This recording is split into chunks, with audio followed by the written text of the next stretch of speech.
নমস্কার বন্ধুরা, আজকে মঙ্গলবার, আমাদের নিরামিষ হয়। তো আজকে এই নিরামিষ দিনে শুধু ওই পনির কিংবা সয়াবিন, পটল এইসবই কারি হয় বা দরমা হয়, এইসবই হয়, পটলের রেসিপি হয়। তো আজকে সয়াবিনের একটা নতুন রেসিপি করছি, একটু অন্যরকমভাবে, নিরামিষ অথচ খেতে সুন্দর হবে।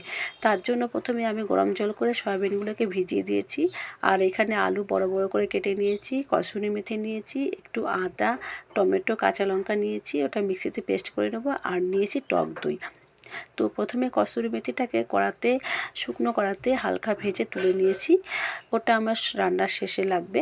তো এবার সাদা তেল দিয়ে তার মধ্যে বড় বড় করে কেটে রাখা আলুগুলোকে নুন আর হলুদ দিয়ে একটু ভালো করে ভেজে নেব। এটাকে একটু লাল লাল করেই ভাজবো। তো এগুলোকে প্রথমে ভেজে নিচ্ছি।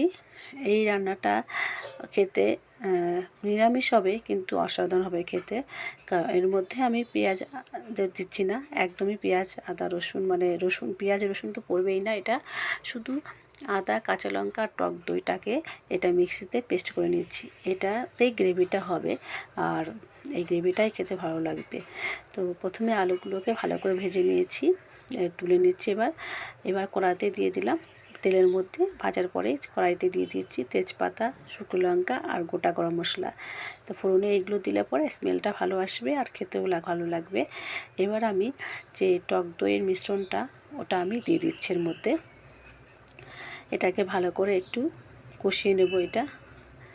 এটার মধ্যে আমি একটু চিনি দেবো, কেননা টক দই আছে, তো একটু চিনি দিলে ভালো লাগবে খেতে। অল্প একটু চিনি দেবো আর একটু নুনও দিয়ে দিচ্ছি এর মধ্যে। তো এটা মিষ্টি, একটু হালকা মিষ্টি হবে না, কিন্তু টক দইয়ের জন্য একটু মিষ্টি দিলে ভালো লাগবে খেতে, আর কালারটা ভালো আসবে।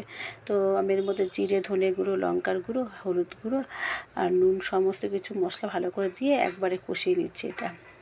তো প্রথমে দেখুন কালারটা কী সুন্দর এসেছে। আজকে কাশ্মীরি লঙ্কা দিচ্ছে না কিন্তু। তো মশলা কষানো হয়ে গেছে। এবার আমি সয়াবিনগুলোকে জল থেকে ভালো করে নিংড়ে তুলে নিয়েছি, এক ফোঁটা জলও নেই। এইরকমভাবে তুলতে হবে যে জল থাকবে না। এটাকে ভালো করে মশলার সাথে কষিয়ে নিচ্ছি। এর মধ্যে ভেজে রাখা আলুগুলোকে দিয়ে দেবো, তাহলে কী হবে, আলুগুলোর মধ্যে মশলাগুলো ভালো যাবে, আর খেতে ভালো লাগবে ওই জন্য। তো সয়াবিন অনেকে পছন্দ করেন না, কিন্তু আমি বলবো যারা পছন্দ করেন না বা যারা নিরামিষ খান, তারা যদি এই পদ্ধতিতে সয়াবিনটা করেন তাহলে কিন্তু খেতে ভালো লাগবে, আর আপনারাও খেয়ে তৃপ্তি পাবেন। আলুগুলোকে দিয়ে ভালো করে মশলাটাকে কষিয়ে নিয়েছি, ভালোভাবে কষানো হয়ে গেছে। তো আমার এটা একদম দেখুন খুব ভালোভাবে কষিয়ে নিয়েছি। এবার আমি এখানে হালকা জল দিয়ে দেবো, বেশি জল দেবো না, মানে আলু আর সয়াবিন ভালোভাবে সেদ্ধ হয়ে যাবে। আলুগুলো একটু বড় করে কাটা আছে, তো ওই জন্য সেরকমই জল দেবো, সেই পরিমাণে জল দিয়ে দিচ্ছি। মিক্সিতে একটু টক দই লেগেছিলো, ওই জন্য একটু জলটা দিয়ে দিলাম। আমার আরও জল লাগবে, আর একটু জল দিয়ে দিচ্ছি। এবার ঢাকা দিয়ে এগুলোকে ভালো করে আলুটাকে সেদ্ধ করে নেব। তো কালারটা খারাপ আসেনি, দেখুন কাশ্মীরি লঙ্কা দিইনি কিন্তু, তাতেও কিন্তু কালারটা ভালো এসছে, দেখতে সুন্দর লাগছে। তো আমার বড় ছেলের তো খুবই ফেভারিট সয়াবিন, আমারও ভালো লাগে খেতে। তো হয়ে গেছে। একটু গরম মশলা দিয়ে দিলাম উপর দিয়ে, আর একটু কসুরি মেথি দিয়ে দেবো। দিয়ে ভালো করে এটা নাড়াচাড়া করে নেব। কসুরি মেথি দিচ্ছি এই কারণে খেতে ভালো লাগবে, স্মেলটা ভালো আসবে, আর খাওয়ার সময় একটা ভালো সুগন্ধি আসবে, ওই জন্য কসুরি মেথিটা দিলে পরে ভালো লাগে খেতে। তো হয়ে গেছে। কেমন হয়েছে বলুন, খেতে ভালো হবে, কিন্তু দেখতে ভালো হয়েছে, খেতেও কিন্তু অসাধারণ হবে। তো আপনারাও একদিন এইভাবে বানিয়ে খাবেন নিরামিষ দিনে, ঠিক আছে? তো ভালো লাগলে অবশ্যই লাইক করে শেয়ার করে দেবেন। সবাই ভালো থাকবেন, সুস্থ থাকবেন।